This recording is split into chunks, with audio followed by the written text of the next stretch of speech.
Hello, good evening, afternoon, morning, some point in the future when you decide to watch this video. Hello, how are you? Are you well? You look good. You do look good. Finished the books. All the books are off the floor. No more books on the floor. And they're all in the shelving. There is more out on its spine than I would have liked, but that's just the way I organised it because I've got my collections together, and then there's a few other young adults, sort of more kid skewed, I guess, and then obviously the more adult, and they're all in order by author.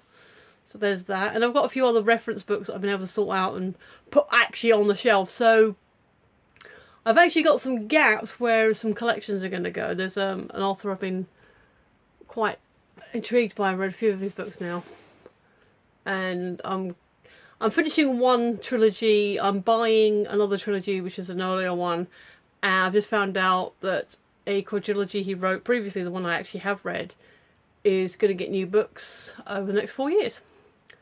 So the trilogy that then had a companion book to become a quadrilogy of sorts is now becoming a double quadrilogy. It's like 10 years later kind of thing. So that'll be interesting. I need to finish reading those stories. So yeah, there is space, but it's space that's going to be filled up, at least in part, probably next week, depending on when the books actually arrive. I haven't ordered them yet. I'll do that tomorrow when I've actually got money and I've paid a bill. So there's, sorry, I crossed my arms some more there. So that's that. Obviously I didn't do work today, so I feel good that I've got my books finished. That's a project out of the way. There is space, and the books that were, sort of all over the place are away, and in such a way that, when I get more books, and I inevitably will, there is still room, and it will end up that I'll end up with a pile of excess books again, but hopefully that shouldn't be for a little while. So yeah, the fact that, most of them are like that, but then some of them are, okay, so yeah, like a whole bunch of them are like that, all stacked together, and then the rest of them are like that, and piled on each other, and it's just like, I like seeing the spines, I like seeing what they are, but they are alphabetical by authors, so I can just, work it out that way. And most of them are, aside from a few like actually famous authors like Terry Pratchett, Stephen Fry, Neil Gaiman, a couple of Danny Wallace, British authors like that. Aside from a few people that you might have heard of, a lot of them are just random books. Maybe you've heard of the writers of specific books, but generally speaking, they're just books I've picked up. And that's not to denigrate the authors. It's just I'm entering with no bias. The books are there. I'll just grab one out, and if it turns out it's, I like it, I'll double check which author it is, and maybe I'll look at what else they've done.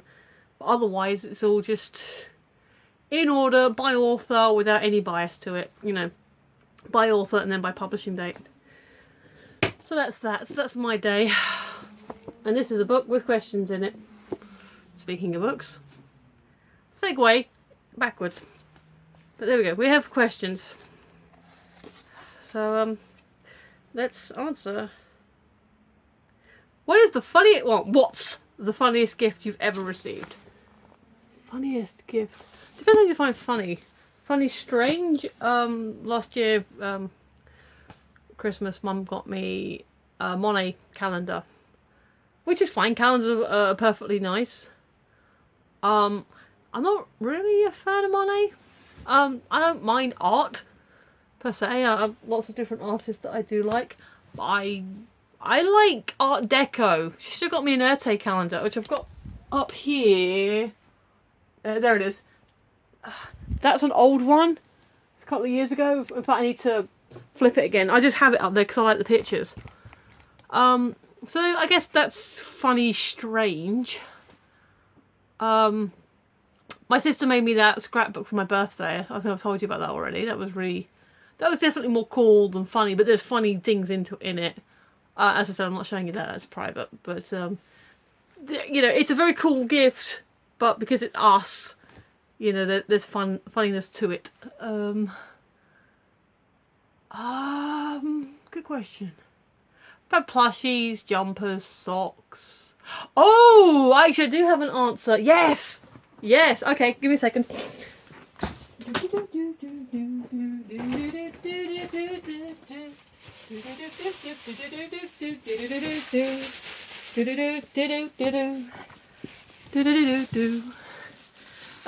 So a few years back, this is when I was still at the store, we decided to do a Secret Santa. We did it a couple of years in a row, and the guy that got me, because I can't remember who I got, because one year I got, and that was, yeah, oh yeah, the next year I got the guy who didn't end up sticking around.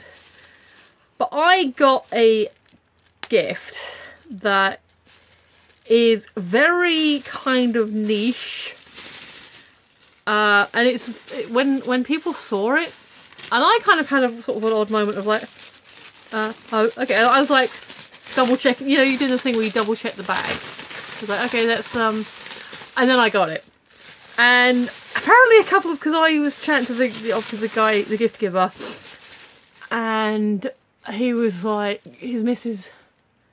So I was sort of chatting to him and go, oh my god, how did you get this? How did you find this? And his missus apparently was looking at everybody else, and they were all kind of looking at each other like, is that? I don't understand. I don't get it. And you can see, and I'll show you in a minute why they didn't get it. This is what he got me. Yes, this is red packing paper. Or bubble wrap. You know, or pop. But that's not what made it funny or special or confused people. Because yes, just getting sheets of red popping paper, you know, is strange. That is a funny thing. However, that isn't the joke. That isn't why he got it for me. My friend Dan knows that I am a huge, and I mean very big, fan of Red Dwarf. And if you're also fans of Red Dwarf, you're now with me. It is tension sheets. He got me, what was it, 1, 2, 3, 5 sheets of tension sheet as my Secret Santa Christmas present. I know the budget was supposed to be a £5, or not too high. I haven't popped it. You see, they're mostly still. I've popped a few in one corner just because, you know, that's what it's there for. But yeah, this is probably literally the funniest because of what it is.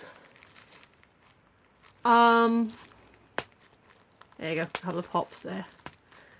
Because it is such a fanish thing. Now here's the funny thing about this. Remember a few moments ago when I said my mum got me a calendar for an artist that I've never expressed an interest in? My mum, the woman who has known me for over 40 years now, I mean, technically 39 and 11 months at Christmas, got me a calendar. Yeah, she knows I like art and stuff, but she got me a calendar of someone that I've never expressed an interest in. The guy from work, who has known me no more than 2 years at that point, got me a very cool, very fanish niche market gift that everyone else thought was completely strange and bonkers, and a little, possibly even a little bit cheap, I don't know. And that's a bit of a sidebar. I'm not having a go at mum, but it does make, you know, it's like, the people, well, maybe, I guess it's the argument that people you work with, you see them more than you see your family. So maybe that's why, because it just, you know, we talked about it more. And he was a big dwarfer as well. That's why he was able to. I think if he hadn't been a dwarfer as well, then he probably wouldn't have been able to make. I mean, he might have tried to look up something Red Dwarf related, but that could have ended up being a mug, or, you know, just a t-shirt or something, which is cool. I would have accepted that as well, which would be a very, very thoughtful gift still. But this is a fan gift. It's also very dusty. So yeah, funniest gifts I've ever got on this a few years ago for Christmas. And like, well, I said these. So yeah, there you go. There is that answer. There is the piece of paper. Ta-da! So yeah, that's today's question sorted. Thank you for watching, if you have been. I appreciate it, as always, because you are wonderful, wonderful people. You put up with my ranting, that's for sure. So yeah, thanks again. Like, share, subscribe, if you feel so inclined. I've been Michelle, you've been listening, and I will see you tomorrow. Bye-bye.